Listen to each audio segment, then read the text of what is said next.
For the polynomial 3x square plus 11x minus 4, find values of m by n plus n by m. 3x square plus 11x minus 4, find the values of m by n plus n by n. ये आपको homework में, ये आपको test में दिया था question. और एक और क्वेश्चन था, that was mix of linear equations. A and B are the zeros. A and B are zeros of polynomial x square minus x minus 6. Find a quadratic polynomial whose zeros are 3a plus b, 3a minus. जैसे ये नहीं था 3a plus b 3a minus, वैसे ये भी हो सकता है 3a plus 2b 2a plus 3b. जो आपका एक्चुअल क्वेश्चन था वो ये था टेस्ट का. It could be any number other than 3a. Coefficients कुछ भी हो सकते हैं.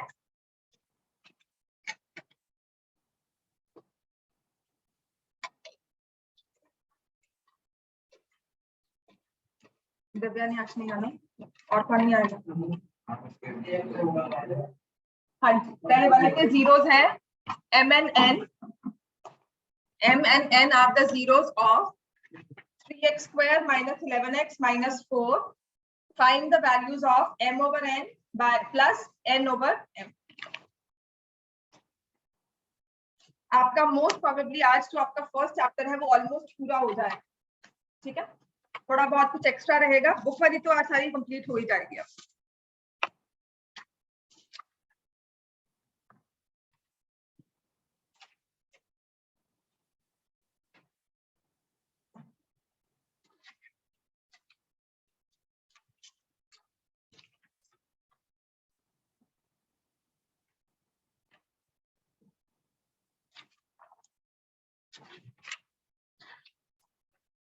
आज 7th है त्रिशा, अंबिका, आश्वी, अर्जुन नहीं आया तो कल भी लेट आया था. हरगुन कल भी नहीं आए थे बच्चे. गुरशान, आरुष, तन्मय, माहिन, तरन, श्रेष्ठ, दिव्या नहीं आएगी, हर्षित, सक्षम, वंशिका. वंशिका का लेट आई थी ना, आए नहीं थे. सक्षम उस वाली क्लास में आया था. एग्जाम्स का सीन क्लियर हो गया केवीएम? कब? ऑफलाइन ही, कोई वो नहीं है कुछ जो सीएम का नोटिस आया कुछ इसका नहीं. गुड. बीआरएस के तो हो गए हैं, आपके सिर्फ रहते और एक बीसीएम के. क्या? हाँ पता करवा देना. आप पता कर देना कौन सी टीचर. वो कौन सी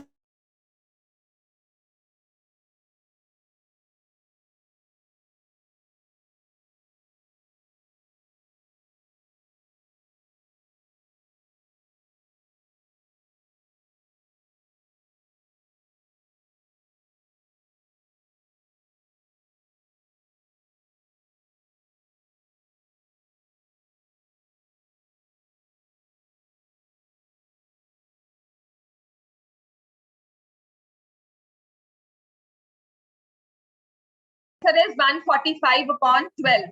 आया सॉल्व है, माइनस आया प्लस आया, माइनस आता है शायद प्लस आया. ठीक है, इसमें आपको करना क्या था, दो तरीके होते हैं इन सभी क्वेश्चंस को करने के लिए. पहला है आप पॉलिनोमियल को चेक करो, पॉलिनोमियल आपका फैक्टराइज होता है कि नहीं. दोनों ही केसेस में आप पॉलिनोमियल को चेक करोगे, पॉलिनोमियल फैक्टराइज होता है कि नहीं. 3x square plus 11x minus 4, इसकी जीरोस है m and n, मतलब कोई कांस्टेंट नंबर हमें दिए m and n, उसकी जीरोस को रिप्रेजेंट करते हैं. तो यहाँ पर ये पॉलिनोमियल फैक्टराइज होता है. तो हमने कहा 3x square plus 12x minus x किया सॉल्व ये सन में. तो ये बन गया 3x माइनस 1 x प्लस 4. यही आते हैं दो जीरोस. जीरोस क्या हो जाएंगे इसके? 1/3 and -4. These are the two zeros. Clear हो गया? तो एक आपकी वैल्यू है 1/3 और एक है -4। अब आपको सिर्फ ये फ्रैक्शंस फॉर्म करनी है। आपने कहा m is 1/3, n is -4 और other way around, it will not make a difference to your answer, right. जैसे मर्जी ऑर्डर में ले लो, ये नहीं है कि नहीं जी m को यही लेना है, n को ये लेना है, ऐसा कुछ फिक्स नहीं है। दोनों में से किसी को भी एक वैल्यू असाइन कर सकते हो। तो आपके पास आ जाएगा 1/3 upon -4 plus -4 upon 1/3। So this becomes -1/12 plus -12। तो आंसर क्या आएगा? माइनस में, तो भी मैंने कहा था माइनस है प्लस है। ये बेटा प्लस नहीं आएगा, 3x x plus 4 -1 x plus 4 है ना। तो x प्लस 4 आएगा, 3x -1 आएगा। तो दो जीरोस जो होंगी 1/3 एंड -4। क्लियर हो गया? Be careful with the science. एक मेथड ये होता है, व्हेन, लिख लो इस मेथड को, when the quadratic polynomial can be factorised easily. इसके फैक्टर्स एग्जिस्ट करते थे और इजीली आपसे स्पॉट ऑन होकर फैक्टराइज हो गए। अब मान लो अगर फैक्टराइज नहीं होते हैं, मान लो हमारे पास दिया हुआ है 3x² प्लस 11x -4, नहीं सूझ रहे फैक्टर्स, नहीं समझ में आ रहे, होते हैं नहीं होते हैं नहीं, पर हमें समझ नहीं आया, तो इस क्वेश्चन को हम ऑलवेज करते हैं सम ऑफ जीरोस उस फॉर्मूला से और product of zeros. So what is sum of zeros? m plus n क्या होगा?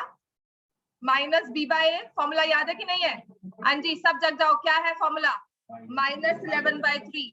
What is product of zeros? mn। mn किसके इक्वल होगा? -4/3। c/a से अच्छा है। अब हम अपनी इक्वेशन में से, अपनी पॉलिनोमियल में से वैल्यूज को बोले दैट इजीली स्पॉट ऑन कर सके, that is c is -4, a is 3। Then you have m/n plus n/m। कितना हो गया? m² plus n² bye mn। Clear हो गया इतना? So what is m² plus n²? m plus n का whole square minus 2mn by mn। समझ में आ गया? ये फॉर्मूला आपको एक याद करना पड़ेगा, m प्लस n का होल स्क्वायर माइनस 2mn। ये मत सोचना कि ये नहीं आएगा। अगर इस टर्म का, मैं टर्म 2 का बोर्ड पेपर देखती हूँ सीबीएसई का, तो कुछ भी आ सकता है। एक्स्ट्रा के नाम पर थोड़ा बहुत ये कुछ भी डाल सकता है कि कहीं कुछ पढ़ा हुआ है आपने, बच्चा डिराइव कर सकता है स्टैंडर्ड वाले पेपर में तो स्पेशली। क्लियर हो गया? राइट? तो इस चीज को छोड़ना नहीं है, इसे कर लो। नहीं आया तो बहुत अच्छी बात है, वैसे आपको समझ में आ जाएगा, लेकिन अगर आ जाएगा तो पता है हमें कैसे करना है, तो आप इस तरह से भी इसे सॉल्व कर सकते हो। Be very careful with your calculations and solve it accordingly. अब आ जाओ सेकंड वाले पार्ट में, सेकंड क्वेश्चन।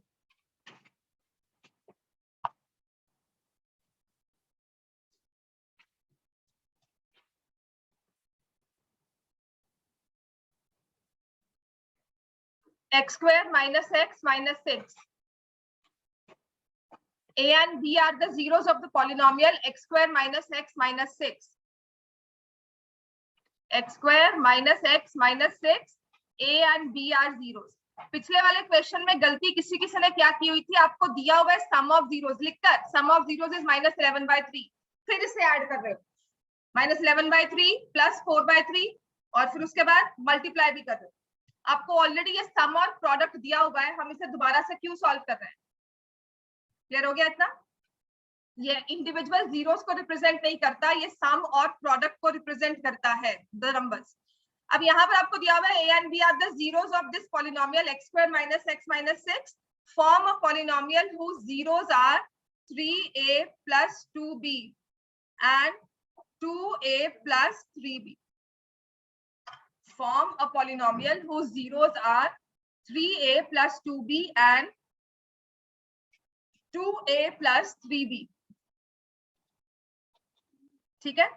फिर डिपेंड करता है इसी बात पर कि आपका जो ये पॉलिनोमियल है, इज इट फैक्टराइजेबल और not. Or splitting of middle term, is splitting of middle term possible for this और नॉट? इसको आप इजीली फैक्टराइज कर सकते हो कि नहीं? बहुत इजी वाला है ये, है ना? तो क्या आएगा? x² माइनस 3x, बोलो क्या होंगे factors? Plus 2x minus 6 factors क्या बन जाएंगे, x माइनस 3 x प्लस 2, सबको क्लियर है ये? इसकी स्प्लिटिंग करने के बाद फैक्टर्स बनते हैं x minus 3 x plus 2, therefore the zeros are 3 and -2, मतलब एक वैल्यू 3 और एक वैल्यू -2, समझ में आ गया? तो अब आपने वो क्वाड्रेटिक पॉलिनोमियल फॉर्म करना है जिसकी एक 0 है 3a प्लस 2b, इसमें a और b कहां से आए, ये वाले a और b है, तो हम करेंगे 3 into 3 plus 2 into -2, this is 1 0, second 0 क्या हो जाएगी, 2 into 3 plus 3 into -2, this is the second 0. 9 minus 4 that will be equal to 5, और यहां से हो जाएगा 6 minus 6 equal to 0. तो अब आपका क्वेश्चन क्या बन गया, लिख लो इसके बाद जब आपको कंफ्यूजन होती है, form a quadratic polynomial whose zeros are 5 and 0. एक ऐसा पॉलिनोमियल बनाना है जिसकी जीरोस है 5 and 0, समझ में आ गया? अब हमें, हमने जब इसको सॉल्व किया, ये सम और प्रोडक्ट नहीं है, ये जीरोस के लिए अलग अलग एक्सप्रेशंस दिए हुए हैं, तो इसमें हमने a और b की वैल्यू पुट की, उसके बाद हमने जीरोस निकाल ली। अब आपका क्वेश्चन क्या बन गया इतना सब करने के बाद, कि एक ऐसा पॉलिनोमियल बनाओ क्वाड्रेटिक में जिसकी जीरोस है 5 and 0। तो जब भी आपको क्वाड्रेटिक फॉर्म करना होता है पॉलिनोमियल, तो आपको जीरोस दी हो, हमें क्या निकालना है उसका, sum of zeros and product of zeros. तो हमें क्या कहेंगे, सम ऑफ जीरोस क्या हो जाएंगे इसकी, 5 plus 0 5, और प्रोडक्ट कितना हो जाएगा, 5 into 0 0, और हमारा फॉर्मूला क्या होता है, x square minus sum of zeros into x plus product, और ये पूरा मल्टीप्लाई होता है k से, तो हम लिखेंगे k x स्क्वायर, सम कितना था 5x, प्रोडक्ट कितना था 0, तो ये आ जाएगा k x square minus 5x, where k is any non zero real number. Seriously अगर मैं इस टर्म का ही बोर्ड पेपर देखती हूँ और लास्ट टर्म का ऑब्जेक्टिव पेपर देखती हूँ, तो सीरियसली ने अभी वो लिमिट छोड़ दी है थोड़ी सी कि नहीं नहीं हमें इजी पेपर ही डालना है, वो थोड़ा सा अनएक्सपेक्टेड पेपर डालेगा अगर हम उसी ट्रेंड में चलते हैं। और इस साल तो उन्होंने कहा हुआ था कि कोविड है, हाफ आपका ऑफलाइन ऑनलाइन रहा था, लास्ट ईयर रहा था सिस्टम, और उसके बाद भी उन्होंने पेपर जो डाला टर्म 2 का, जो मैं नहीं कहूंगी कि बहुत डायरेक्ट था, बच्चा आराम से करे, प्रैक्टिस बहुत करनी पड़ेगी उसको, तब जाकर वो होगा सॉल्व। और आपके केस में आपको तो पूरा सिलेबस है, तो आपको अपनी प्रैक्टिस जो है, और ये सिंपल क्वेश्चन जो है ये 2 मार्क्स वाले, ये तो आपको फिर अपने टिप्स पे रखने ही होंगे। क्लियर हो गया इतना? चलो अब आते हैं, हमने स्टार्ट किया था chapter 1 real numbers. Chapter 1 real numbers, इसकी एक्सरसाइज हमने स्टार्ट की थी 1.2, हमने सारा HCF LCM के बारे में बात किया, ठीक है? You know what is HCF, highest common factor. मैंने कोप्राइम नंबर्स भी बताए थे आपको, व्हाट आर कोप्राइम नंबर्स बता दिए थे। अच्छा एक चीज आप लिख लो, 1 is neither prime nor composite.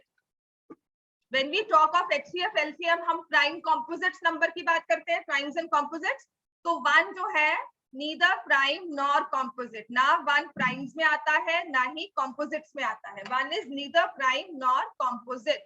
इतना क्लियर हो गया?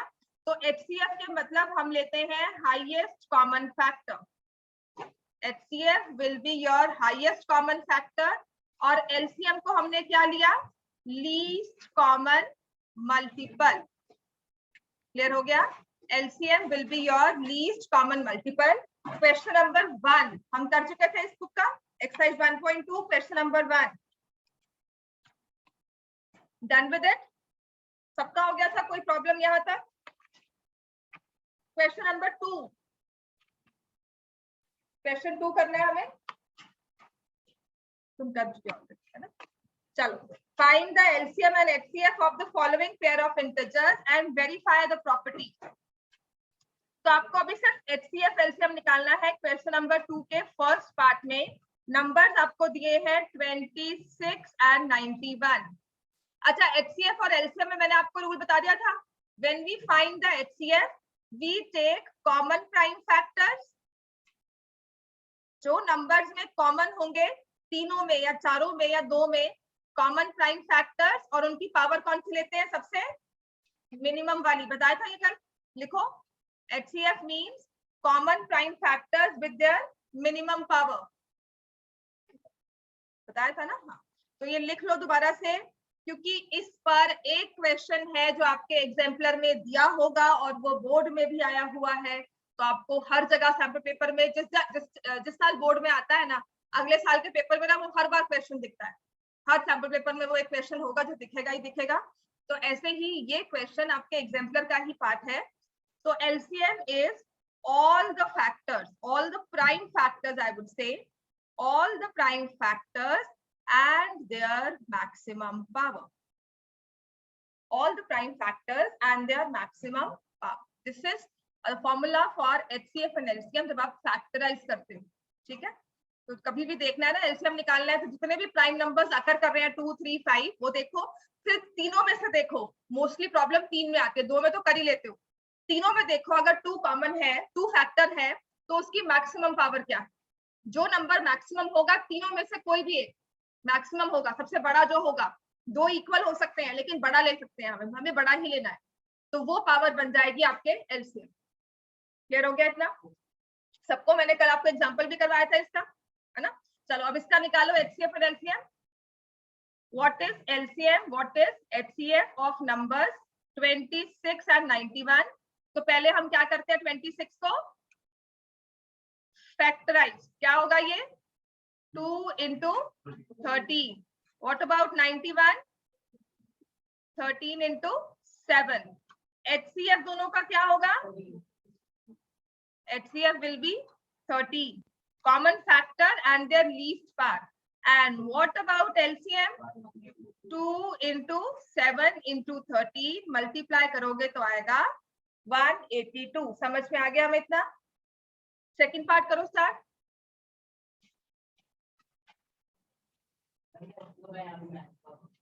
मंडे कल तो कल दे, क्यों? सिलेबस नहीं पूरा हुआ था, सिलेबस नहीं पूरा हुआ था। हाँ।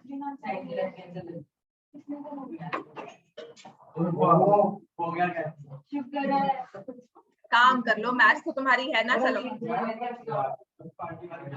क्यों क्यों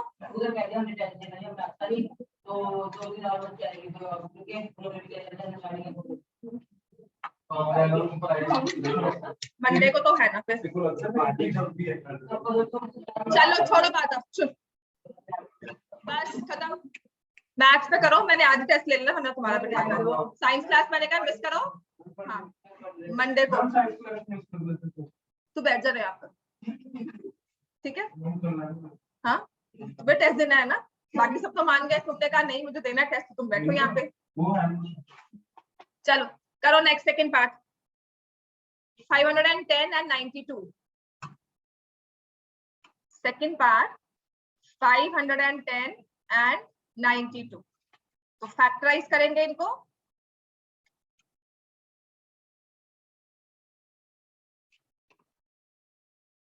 खुद से कोशिश कर लो, ऊपर मत देखो, है ना। मैंने तो बहुत याद किया हुआ है, नहीं भी किया होगा फिर भी मैं निकाल लूंगी आंसर।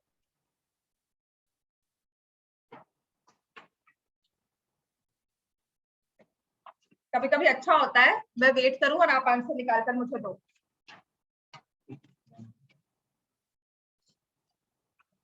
फाइव 510 के फैक्टर्स निकाल लो, ये प्रैक्टिस करना तुम्हारे लिए बहुत जरूरी है, ऊपर मत देखो। हाँ तुम देखते हो बाकी कोई कर लेगा, अच्छा है, उसकी मेहनत का फल हम ले लेंगे। पेपर में नहीं मिलता ना फल, पेपर में मार्क्स कब नहीं आते, तभी नहीं आते क्योंकि हमने दूसरों की मेहनत में एंजॉय किया होता है, और जब खुद की बारी आती है तो खत्म, हम ब्लैंक। हंसने की बात नहीं है। 2 into 2 into 23, यहाँ पर अगर आप नहीं सॉल्व कर रहे हो तो घर जाकर रिवाइज जरूर किया करो। So when we find HCF, when we find LCM, HCF के केस में हम क्या करेंगे, कॉमन फैक्टर कौन सा दिख रहा है, बस 2।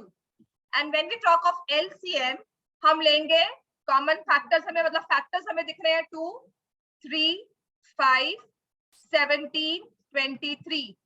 अब जो 2 है एक नंबर में पावर 1 के साथ है, दूसरे नंबर में पावर क्या है 2, तो I will take in LCM 2 की पावर 2, बाकी सभी की पावर 1 टाइम है। ठीक हो गया? कंफ्यूजन कभी कभी मतलब I have seen in when other times also, अभी आपके 10th लेवल तक नहीं, पहले भी कभी देखा था बच्चे क्या करते थे 2 क्यूब लेते थे कि 2 यहाँ पर भी है, 2 2 यहाँ पर, तो हमारा 2 क्यूब हो गया। नो डाउट वो एक मल्टीपल होगा, कॉमन मल्टीपल होगा, पर वो लीस्ट नहीं होगा। समझ में आ गया? वो लीस्ट नहीं है। आपने एलसीएम का अगर हम चीज करें ना, सॉल्व करें, तो एलसीएम का मतलब है लीस्ट निकालना है, सबसे पहले वाला निकालना है, उसके बाद तो बहुत सारे आएंगे। क्लियर हो गया इतना? तो यहां से हमारा ये एलसीएम आ गया, इसे मल्टीप्लाई करो। हाँ 7 8 2, कुछ नहीं करना। 5 और 10 और 2, 5 और 2 बन गए 10, 3 and 17 विल बी 51, और इसको मल्टीप्लाई किया है 23। 7820 आएगा? नहीं,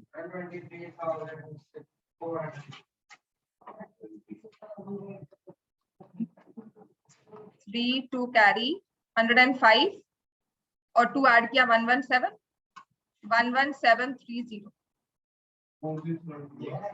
मेरे हिसाब से तो यही आया, अगर मैं ठीक हूं तो। 53 इंटू 51 इंटू 23 कर रहे हो, 23 1 जा 23, 3 2 कैरी 115 प्लस 2 117 और एक 0 लगाओगे। हाँ जी, बीच में 3 भूल गए तो हमारा आंसर ही कुछ और ही आ गया। This is the answer, this is the answer 11730। अगर आपकी एक सिंपल मल्टीप्लिकेशन भी ठीक नहीं हो रही है ना, सच में कह रही हूँ, अपने आप में फिर झांक कर देखो अपने गिरबान में कि हमें क्या कमियां हैं जिसे हमें पूरा करना है। प्लीज यही कैलकुलेशन मिस्टेक्स आपको एंड में बहुत मार्क्स कॉस्ट करेगी, रख दे उसको अंदर, उससे कुछ नहीं मिलने वाला, डांट ही पड़ेगी और कुछ नहीं मिलने वाला उससे, यहाँ पर मत निकालो। थर्ड पार्ट हमें दिया हुआ है 336 एंड 54, 336 एंड 54। फैक्टराइज करो दोनों को, 336 एंड 54।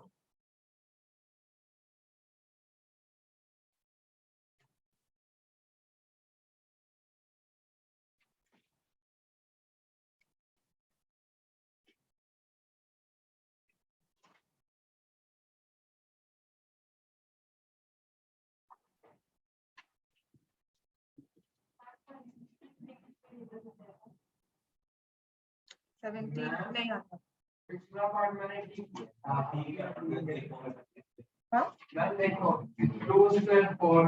टू स्क्वायर है, इंटू 2 भी तो करोगे। हाँ मैंने 2 नहीं किया ना, ठीक है। तो ये आ गया 2 22 आ रहा है ना, 73 6 4 2 2 3 22 आया ना। मैंने 2 से मल्टीप्लाई नहीं किया, मैं तो कह रही हूँ, मैंने एक सिंगल 2 लिया ना, मैंने 2 से मल्टीप्लाई नहीं किया। यहाँ पर इनफैक्ट ये 20 बनेगा बस, है ना। जो उसने कैलकुलेशन की थी वो क्या थी तुम्हारी? यही थी पहले गलती थी ना। हाँ पहले तो गलती थी। इन एनी केस जो उसका पहले वाला आंसर था वो गलत ही था, उसका यूनिट प्लेस उसने 2 कहा हुआ था, वो नहीं हो सकता था। हाँ वो गलत था ना, वो तो गलत। चलो 336 एंड 54, आपको 54 को फैक्टराइज करना है, 2 इंटू 27, 2 इंटू 3 क्यूब, ये आ जाएगा आपके पास 3 इंटू 112, 112 होता है 14 8 तो ये हो जाएगा 2 raise to power 4 into 3 into 7। नहीं आ रहा है ना? चलो, so we have HCF। HCF क्या आएगा? एक 2 कॉमन है, इसमें 2 की पावर 1 है, इसमें 2 की पावर 4 है, तो हमारा HCF में क्या आएगा? 2 की पावर 1, यहाँ पे 3 की पावर 1 और 3 क्यूब, तो HCF क्या हो जाएगा? 3 रेज़ टू पावर 1। 7 इसके पास है, इसके पास नहीं है, तो वो HCF में नहीं आएगा। HCF will be 6। अब करेंगे LCM, तो 2 raise to power 4 into 3 raise to power 3 into 7, 16 into 27 into 7, 112 into 27, हाँ जी बोलो, 2954, यही आता है 2954।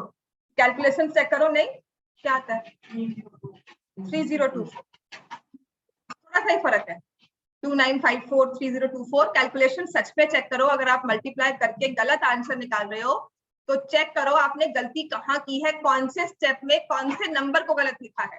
अगर आप ये चीज चेक नहीं करते हो आप इंप्रूव नहीं कर पाओगे। कैलकुलेशंस गलत होती हैं ठीक है, लेकिन अपनी कैलकुलेशंस की गलतियों को चेक करो, because your mind works that way. वो देखता है कि अच्छा ये गलती की थी, नेक्स्ट टाइम वो अपने आप ही अलर्ट हो जाता है। क्लियर हो गया? आप अगर चेक ही नहीं बताते नहीं हो कि उसने ये गलती की है तो वो इंप्रूव नहीं कर पाएगा। The moment you will tell ये गलती है, वो अपने आप इंप्रूवमेंट हो जाएगी।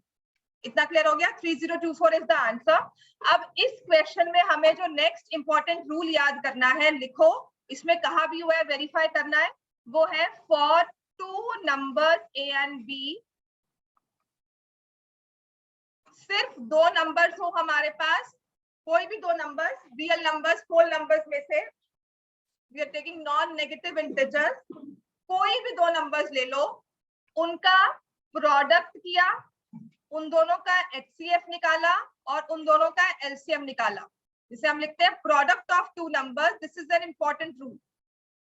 Product of two numbers is equal to HCF into LCM.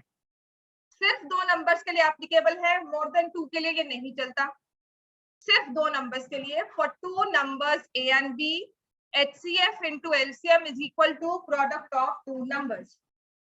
समझ में आ गया? इसे लिख लो, for two numbers A and B, HCF into LCM is equal to product of two numbers. आप हर एक केस में वेरीफाई भी कर सकते हो। फर्स्ट केस में आपके पास नंबर थे 26 एंड 91, 26 into 91 और यहाँ से HCF इनका आया था 13 और आपने LCM क्या निकाला था 182, ये मतलब है इसका। सेकेंड पार्ट में आपके पास नंबर थे 510 and 92, sir not 29, it is 92। तो आपने 510 into 92 is equal to HCF निकाला था 2 और LCM हमने सॉल्व किया था 23460। And then for third part 336 and 54, product of two numbers HCF multiplied by LCM बिल्कुल सेम होता है। HCF इस केस में निकाला 6, LCM 3024। क्लियर हो गया? मल्टीप्लाई करके देखो, एक बार चेक कर लो, 336 और 54 को मल्टीप्लाई करो, 5 4s are 6 4s are 24, 2 carry, 4 3s are 12, 12 plus 2 14, 4 into 3 12 plus 1 13, फिर हम करेंगे 5 6 are 30, 3 carry, 15 8 1 carry और फिर 16, यही था। तो 4 4 1 8 1, यही है। यहां पर भी आपको इसको ही मल्टीप्लाई करना है, हो जाएगा ठीक? हाँ जी, कहाँ खोए में हम मल्टीप्लाई करो 6 से, 6 4 जा ये 144 और ये 18 ही आएगा, 24 into 6 is 144, है ना? तो ये बिल्कुल सही है। आपने मल्टीप्लाई किया तब भी वही प्रोडक्ट आता है, HCF और LCM किया तब भी वही प्रोडक्ट आता है, तो हमारा रूल बिल्कुल सही है। इसे सिर्फ आपको दो केसेस में ही चलाना है, for two numbers, for two numbers A and B, product of two numbers is equal to HCF multiplied by LCM। अब आपके पास है एग्जाम्पल नंबर 7 सॉल्व करने के लिए, इसके बाद आप सॉल्व करोगे एग्जाम्पल 7।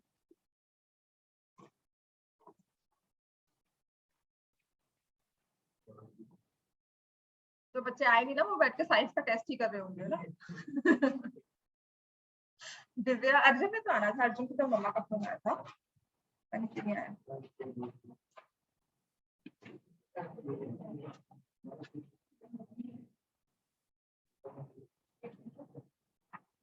सिर्फ अर्जुन और दिव्या ही है आज जो एब्सेंट है ना, और भी है कोई?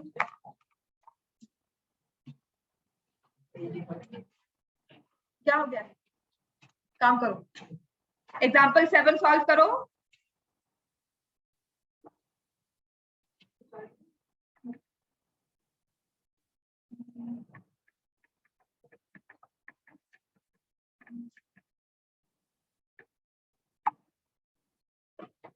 एग्जाम्पल 7 में लिखा है find the HCF of 96 and 404. HCF of 96 and 404 by prime factorization method.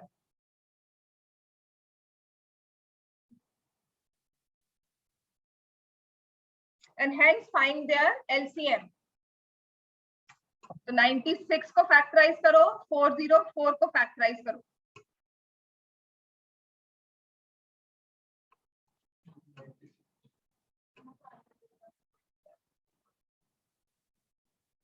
(101) is a prime number.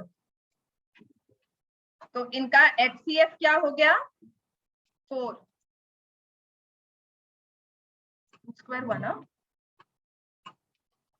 तो आपके पास 2 raised to power 5 और 2 स्क्वायर HCF कर रहे हैं, तो कॉमन फैक्टर है 2, उसकी मिनिमम पावर है 2, so that means your HCF is 4.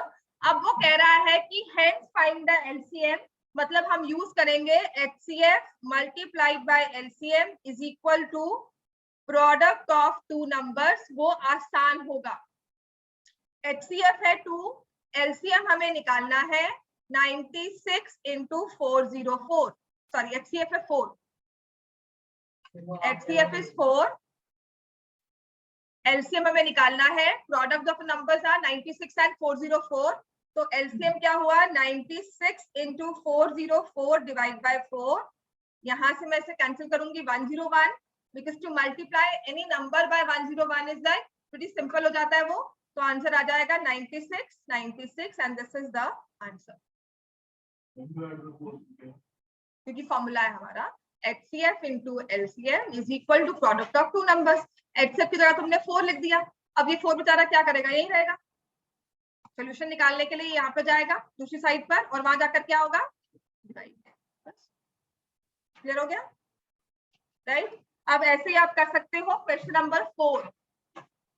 Question 3 ना आपका होमवर्क है, वैसे कर लो, क्लास में 1-2 चीजें बताई दूंगी। चलो क्वेश्चन 4 पहले करो, उसके बाद क्वेश्चन नंबर 3, उसके बाद मैं करवाऊंगी क्वेश्चन 7, और उसके बाद जो 2 हमारे थ्योरेटिकल क्वेश्चन है 4 raised to power n और 6 raised to power n, वो करने। पहले क्वेश्चन नंबर 4 करो। चलो, अगर आपका इसमें रह जाएगा ना, तो वो सिर्फ इतना होगा, प्रूव दैट √2 इज इरेशनल। अगर आज रह जाता है तो सिर्फ वही रहेगा, और वो भी थ्योरेटिकल पार्ट है। By Tuesday this chapter will be complete. इसमें से कुछ ऐसा नहीं है जो रहना चाहिए, क्योंकि HCF आपका थोड़ा बहुत कवर होगा, ज्यादा नहीं करवाऊंगी आपको। मैम ने वो वाले क्वेश्चंस करवाए हैं, find the least number divisible, find the least number which when divided by this leaves remainder. HCF के कुछ नहीं करवाए, और क्वेश्चंस जो बुक में वही 2 करवाए हैं। LCM के करवाए एक्स्ट्रा क्वेश्चंस, फिर वो तो फिर बहुत इजीली मंडे तक आपका काम हो जाए, मंडे या ट्यूसडे। ठीक है, this chapter will be complete. थोड़ा क्वाड्रेटिक तुम्हारे पेपर्स लाइक तो मैं करवा दूंगी। ठीक है, क्वेश्चन नंबर 4 में कहा है HCF ऑफ 306 एंड 657, ये आपको कैलकुलेट करके दिया हुआ है 9। Find the LCM। तो हम क्या करेंगे? देखो, LCM में भी पहले हमें प्राइम फैक्टराइज करना है, फिर मल्टीप्लाई करना होता है। HCF में तो ये करते हो ना, LCM में पहले नंबर को प्राइम फैक्टराइज करोगे, फिर उसे एंड में आकर मल्टीप्लाई करते फिरोगे। तो हम डायरेक्टली LCM निकालने के लिए ना फॉर्मूला क्या लगाएंगे? बोलो, HCF मल्टीप्लाइड बाय, बोलो क्या फॉर्मूला है? HCF multiplied by LCM is equal to product of, और कौन से 2 नंबर्स हैं ये? 306 एंड 657। HCF कितना दिया हुआ है? 9। क्या निकालना है हमें? LCM। हाँ जी, अब हर्षित LCM कैसे निकालेंगे? किसको डिवाइड बाय 9 करेंगे? 306 एंड 657। समझ में आ गया? सॉल्व करो इसे। कर लिया? Very good.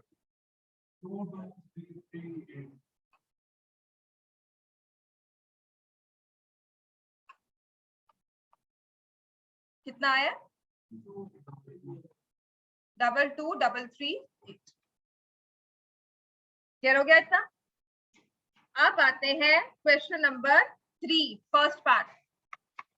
3 नंबर के केस में नहीं लगेगा HCF multiplied by LCM is equal to product of those numbers. ठीक है, 3 में नहीं लगता, कभी नहीं लगता। प्रोडक्ट ऑफ 3 दिया हो या 4 दिया हो, कभी नहीं लग सकता। तो उस केस में हम अपना फॉर्मूला नहीं लगाएंगे। क्या फॉर्मूला लगता है उस पर सोचने की भी जरूरत नहीं है। 12, 15 एंड 21 इसका हमें निकालना है HCF और LCM, और सबसे पहले हम करते हैं factorise. This is 2 square into 3, 3 into 5, 3 into 7। Clear हो गया इतना सबको? तो HCF आपका क्या आएगा? 3 raise to power 3, 3 raise to power 3, 3 raise to power 1। समझ में आ गया? And what about LCM? 2 square into 3 into 5 into 7, तो ये आ जाएगा 420। HCF is 3, LCM is 420। यहाँ पर कोई रूल नहीं लगेगा, यहाँ पर आपको मल्टीप्लाई कर ही आंसर निकालना है कि क्या बनता है, मतलब फैक्टराइजेशन करके ही आपको LCM HCF निकालना होगा। एक निकालकर दूसरा नहीं निकल सकता। ठीक है, सेकेंड पार्ट में हमारे पास है 17, 23 एंड 29। इनका HCF क्या होगा? What about 17, 23, 29? कैसे नंबर दिख रहे हैं ये? Not divisible. तो ऐसे नंबर्स को हम क्या बोलते हैं? Prime numbers. Each of them is a prime number. 17 भी प्राइम है, 23 भी प्राइम है, 29 भी प्राइम है। Each of them is a prime number. तो HCF कितना आएगा तीनों का? 1। तो इन तीनों नंबर्स को हम एज अ ग्रुप क्या बोलेंगे? They are coprime numbers. Individually they are prime, but as a whole, as a group इनकी प्रॉपर्टी क्या है? They are coprime, because इनमें कोई भी फैक्टर कॉमन नहीं है अदर देन 1। क्लियर हो गया? और अगर इन नंबर्स का LCM निकालना हो तो हम क्या करते हैं? 17 इंटू 23 इंटू 29। समझ में आ गया? 11,339 यार। फिर आपके पास है थर्ड पार्ट।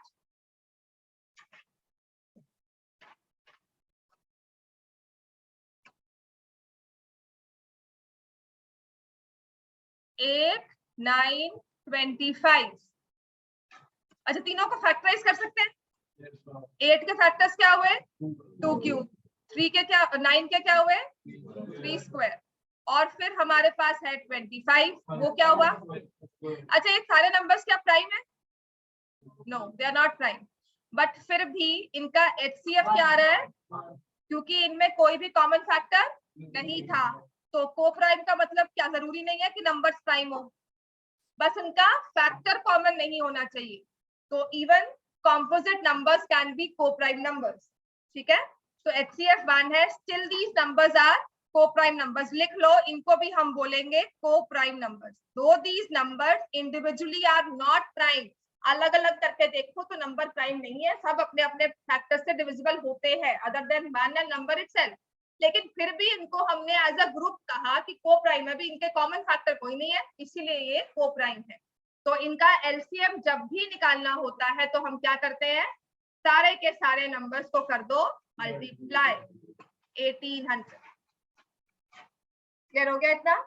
अब करना है आपको question number 7। This is one concept application of your LCM. I think ये ना उसमें भी आया था, आपके फाइनल बोर्ड पेपर में भी आया हुआ है, टर्म 1 में ऐसा ही कुछ क्वेश्चन, ऐसा ही LCM का एप्लीकेशन आया हुआ है पेपर में। ठीक है, और इसका एक ट्विस्टेड फॉर्म भी है जिसमें गलती होती है, वो भी दूंगी, पर वो टेस्ट में दूंगी हमें। चलो करो भी काम। 7th सिखाऊंगे ना, फिर भी गलती करोगे। एक बार तो गलती करते ही हो। चल बच्चे करो ये 7th question. There is a circular path, just looking for that question, वो था कि मुझे ऐसी गलती लग रही है। दिसंबर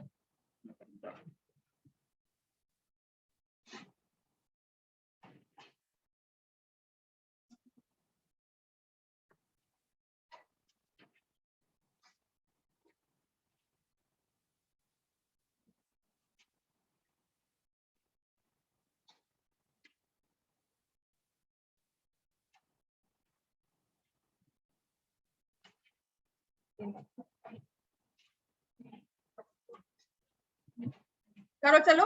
There's a circular path around a sports field.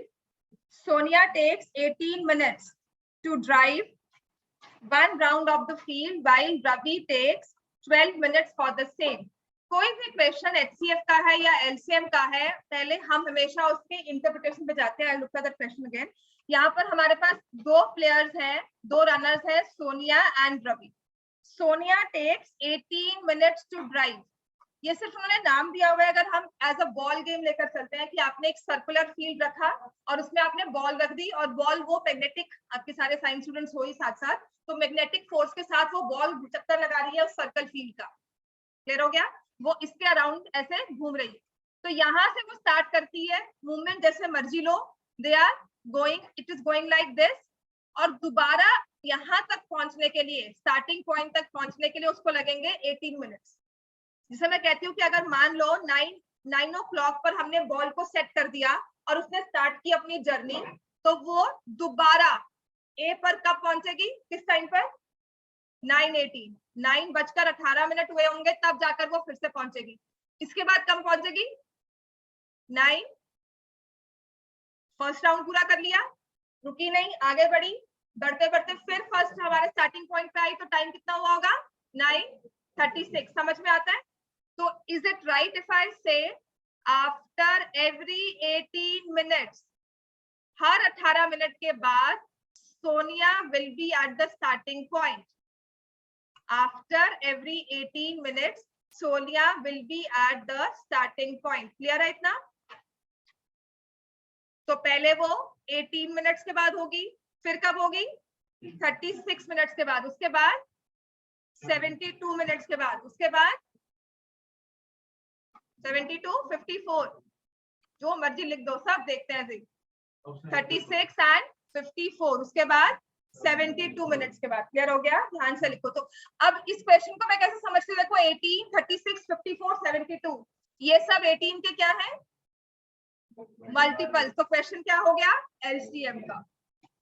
जहां पर आप क्वेश्चन को रीड करते हो, समझते हो, तो आपको समझ में आता है कि ये हमारा मल्टीपल्स का क्वेश्चन है। मल्टीपल्स लिख रहे हैं तो ये हमें मल्टीपल्स निकालने के लिए कह रहा है, तो LCM का क्वेश्चन ही होगा।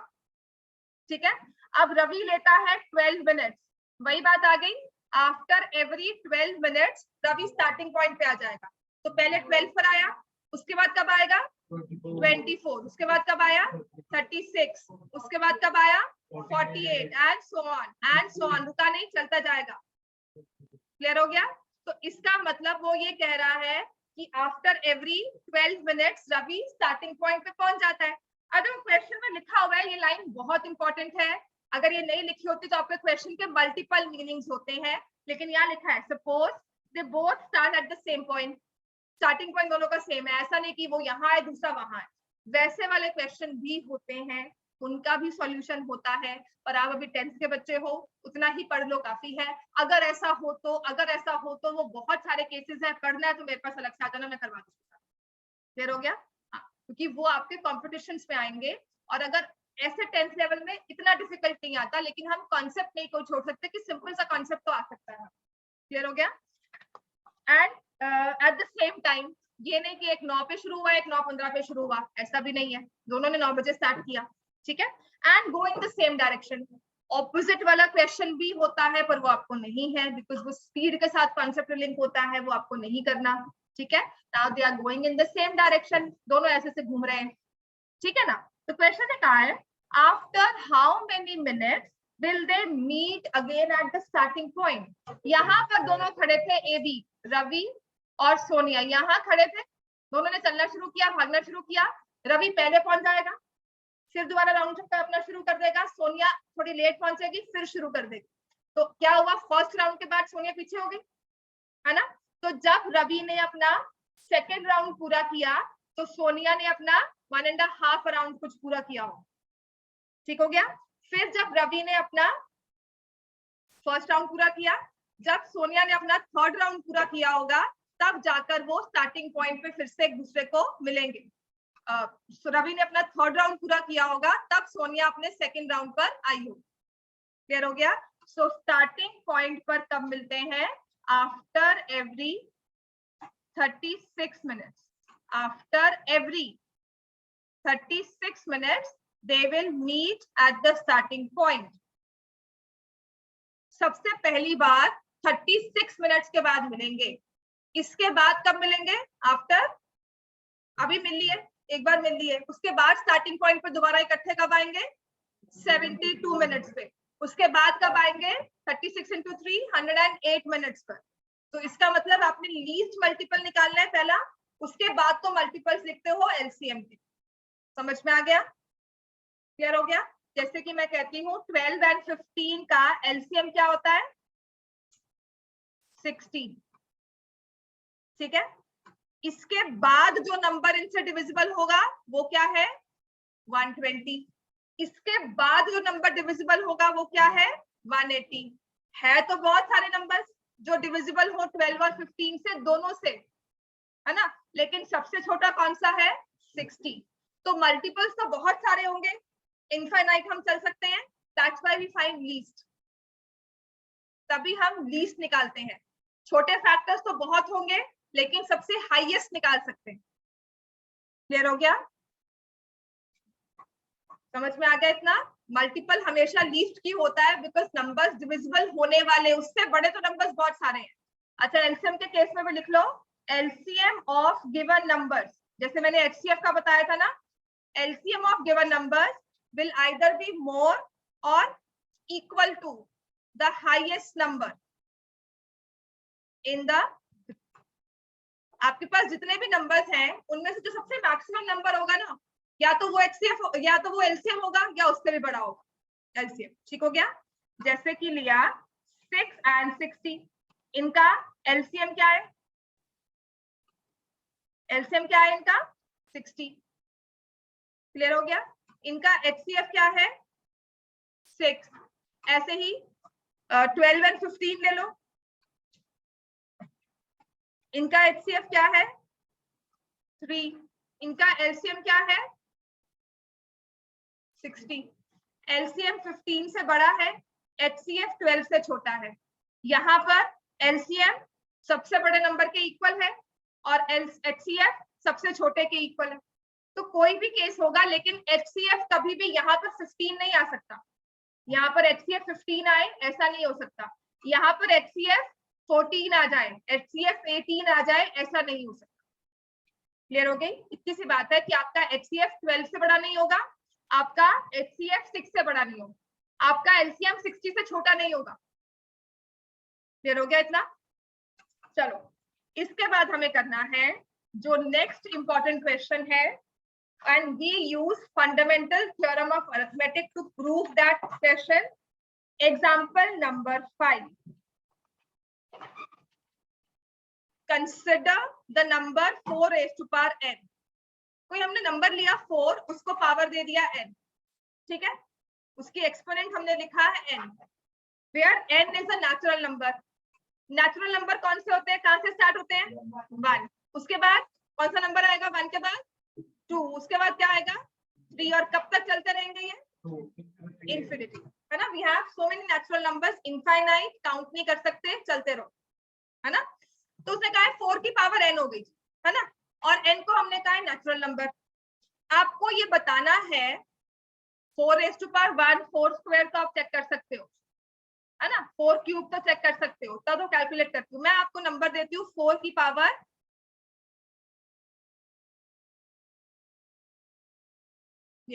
मैंने ये नंबर दिया 4 की ये पावर है, मुझे बताओ इसके यूनिट्स प्लेस पे क्या आता है। वो कहता है check whether there is any value of n, n की कोई एक वैल्यू बताओ, हो सकती है कि नहीं हो सकती, कि 4 को वो पावर दे दी, 4 की पावर में वो n रख दिया और यूनिट्स प्लेस में 0 आ जाता। क्लियर हो गया? जैसे हमने कहा था ना टर्मिनेटिंग नॉन टर्मिनेटिंग, आपने कहा नहीं आ सकता, तो फिर ये भी क्यों दे रहे हो? ये भी एप्लीकेशन है फंडामेंटल थ्योरम ऑफ अरिथमेटिक का ही, कि आपने कहा 4n, वो तो लॉजिक ही है कि 4 स्क्वायर जी 0 में नहीं एंड होता, 4 क्यूब भी नहीं होता।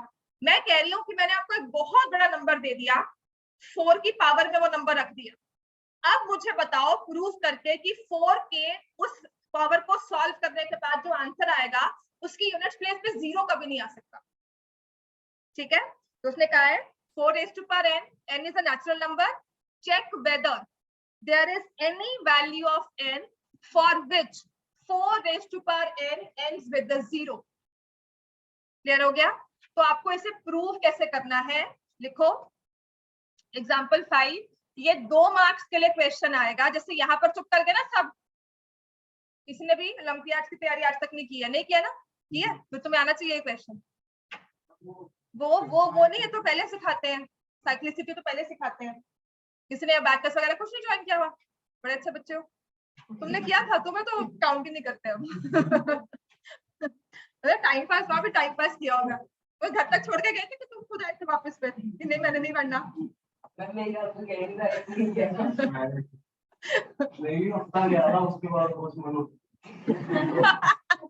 तुम्हारा ये वो सेंटर चल रहा है कि नहीं चल रहा?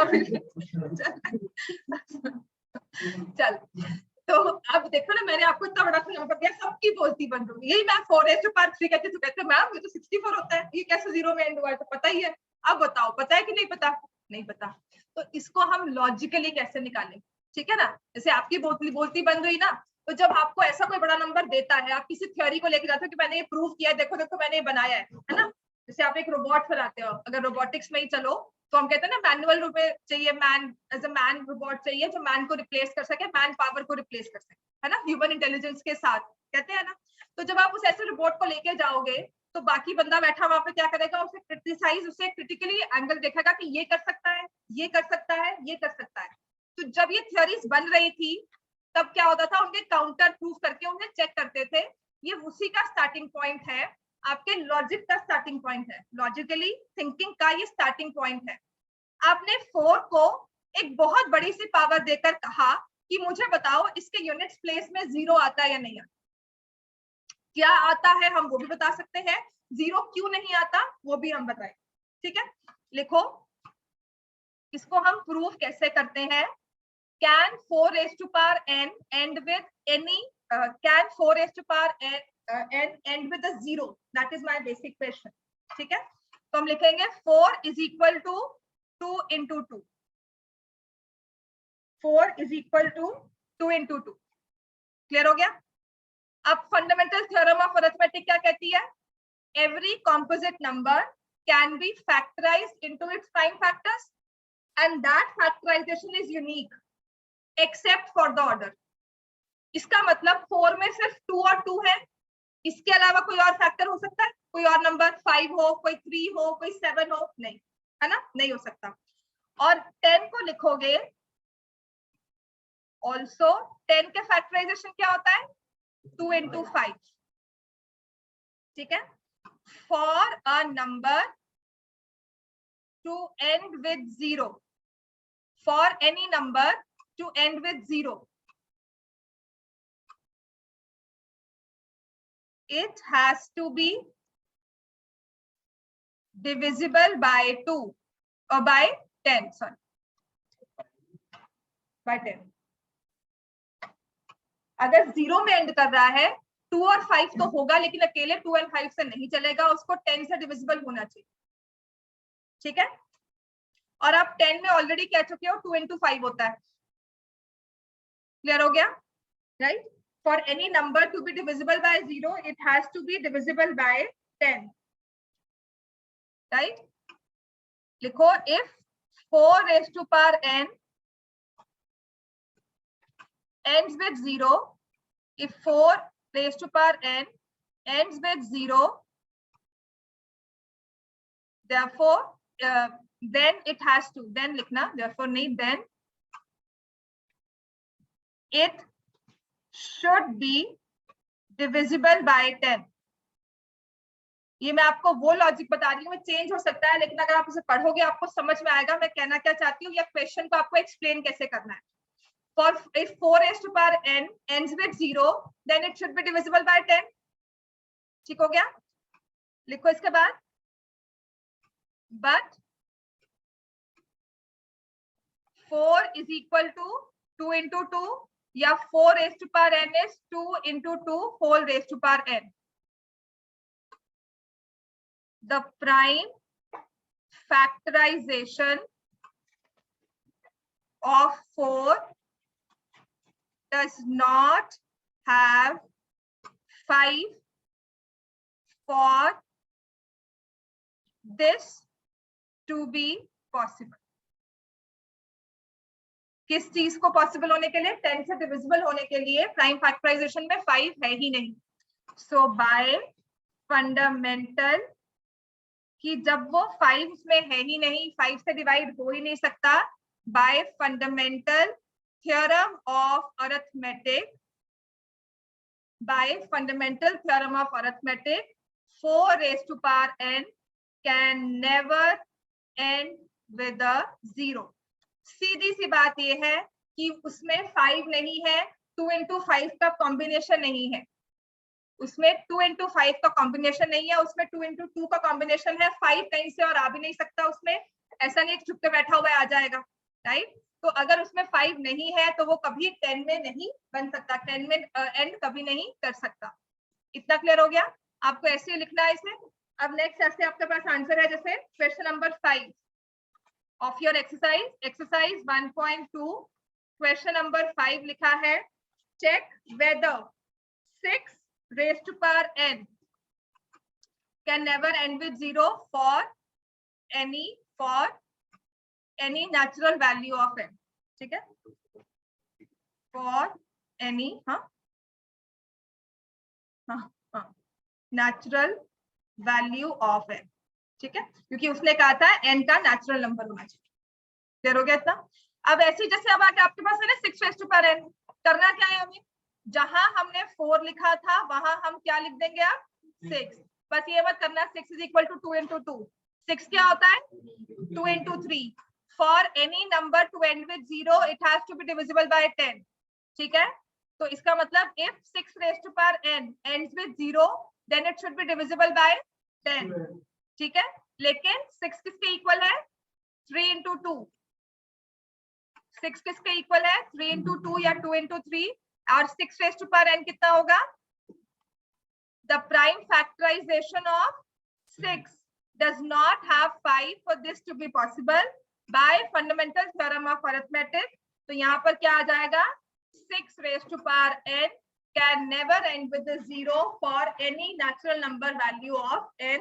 ऐसे ही आपको 7 आ सकता है, ऐसे ही आपको 8 आ सकता है, 3 आ सकता है, 2 आ सकता है। हाँ, कभी 20 आ गया ना तो ये मत लिखना, 20 ends with n 0, तो उसकी कोई भी पावर 0 में ही एंड करेगी। क्लियर हो गया इतना? समझ में आ गया इतना? चलो